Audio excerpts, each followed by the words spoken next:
Well, the other day I did a video about a plan in the Peel School Board district here in Ontario to replace or at least diminish the amount of Shakespeare being taught to kids. The idea was Shakespeare was white and an increasing percentage of kids in the school board are non-white, so they should read people who look like them.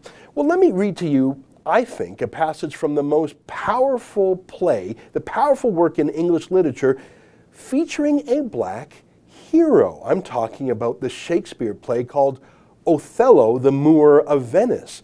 The lead character, Othello, is black. Let me read to you just 1 minute to show you how powerful and beautiful a story it was. I'm just going to read, I've got it here on my computer. This is Othello. He was retelling his adventures around the world and how that touched the heart of his would-be wife. And he says, "My story being done, she gave me for my pains a world of sighs. She swore in faith 'twas strange, 'twas passing strange, 'twas pitiful, 'twas wondrous pitiful. She wished she had not heard it, yet she wished that heaven had made her such a man. She thanked me and bade me, if I had a friend that loved her, I should but teach him how to tell my story, and that would woo her. Upon this hint I spake. She loved me for the dangers I had passed, and I loved her that she did pity them." So a black man, Othello, told his tales of bravery and adventure, and a white woman, Desdemona, fell in love with her, and they married.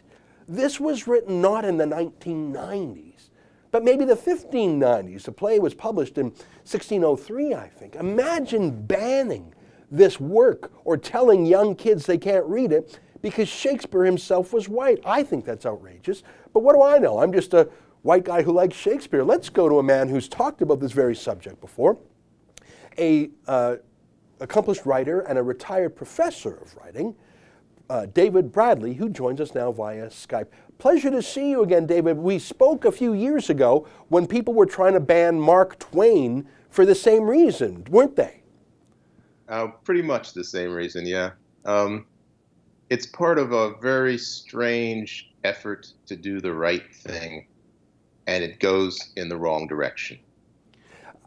Tell me what you mean by that. I mean, I love the play Othello, and I was talking to the staff around here today. I said, can you name another black character who is as large in literature, who is as fairly treated? And to think that was 400 years ago, I think Othello is one of the great works about humanity and jealousy and love and passion, and it's a black star. Imagine writing that 400 years ago. Why should black kids today not read that?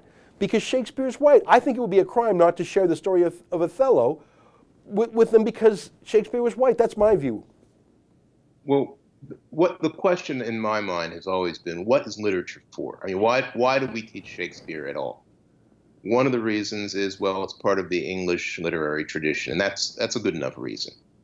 But there's also a way in which literature allows us to imagine the other, whoever that other might be, and say, oh, well, you know, I go back with kids with Romeo and Juliet.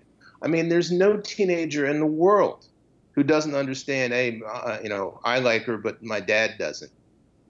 That's a situation. I mean, when we talk about they can't relate because of the color of skin or because of language or because of whatever those external reasons, that ignores the meaning of not just the characters, but the plot of the play. I mean, Othello, I can see why they don't want kids reading Othello, because Othello gets at some really terrible, ugly, racist stuff that nobody wants to admit. And I don't think it's the character that's the problem with Othello. I think the problem is how he is brought down and why someone would want to take this man who is doing well for the state and undermine him and bring him down. That's what happens in Othello, and that's what happens in life. You're right. I played a clip from Al Pacino's representation of Shylock, the Merchant of Venice, and when he said, "If you prick us, do we not bleed? If you tickle us, do we not laugh?"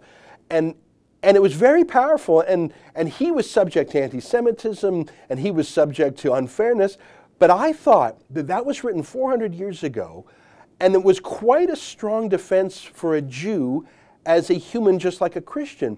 And I can only imagine the social norms that Shakespeare was challenging by calling Othello the hero, a flawed hero that had problems, of course. But I think that's a wonderful story today to learn and to study, and you say to figure out. It just breaks my heart that we're throwing this out because it doesn't meet the political and racial fashions of 2017. I think we're throwing away such a legacy. Well, and what bothers me is that it does meet those fashions. It meets those fashions. How are children, young people, teenagers, whatever, how are we supposed to learn how to deal with people that we've never met before? I mean, Shakespeare set plays in Italy for a reason. He wanted to get them out of England. It meant it wasn't in your face. It wasn't about us. It was about these other people elsewhere. Well, Denmark, it wasn't here.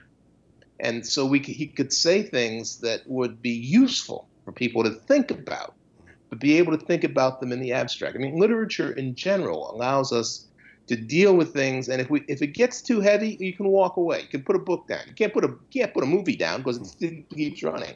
But you can put a book down, and you say, okay, we want our children to be exposed. But then we take away those things that expose them, that allow them to imagine, well, how does that guy feel? And when you start trying to understand a character like Othello or Shylock or Hamlet, which we want to talk about suicide in schools, let's talk about Hamlet. When you sit back and say, okay, what does that mean to be or not to be? What is he thinking? What's going through his head? You know, it makes up for tons and tons of counseling.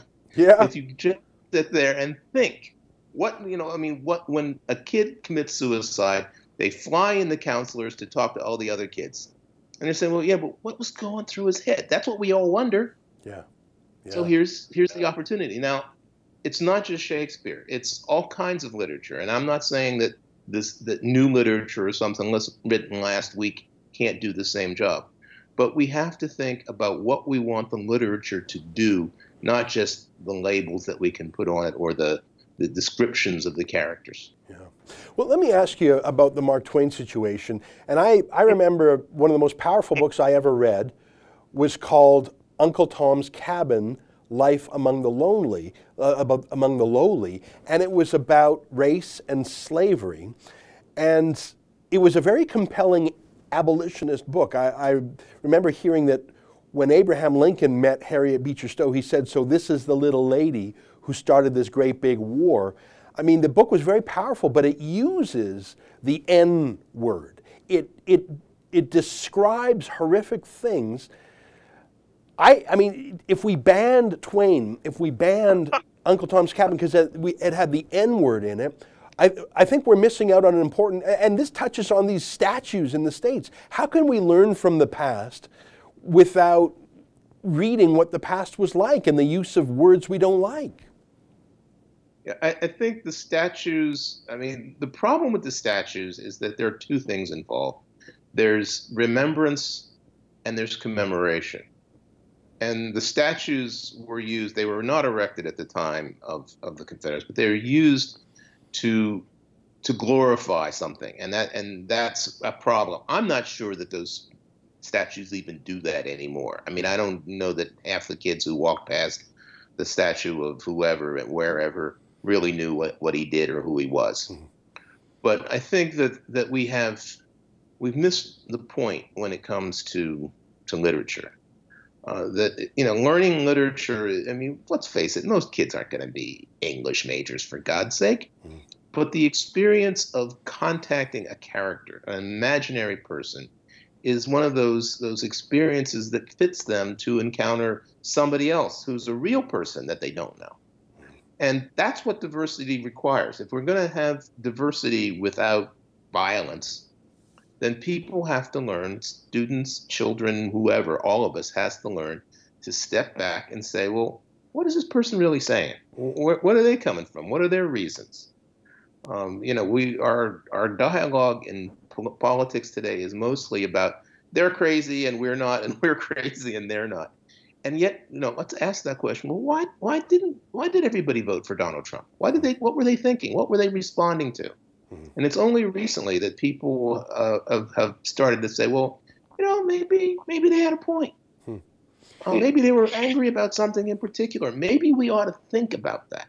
And that's what literature does. And if we start finding ways to make it easier to get into those things, to to erase the differences that you have to get over when you read about a character who isn't you, then we deprive the students of the opportunity to learn in a safe space. And we're always talking about we want a safe space. Nothing's safer than a book.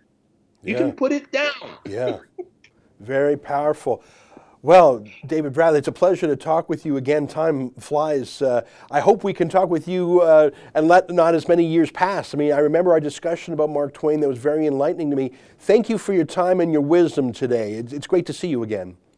Thank you, and keep up the good work. I'll do my best. There you have it. David Bradley, a writer and a retired professor, with his thoughts on Shakespeare. Hey, if you like that, sign up for my show every day. Click on the screen to subscribe.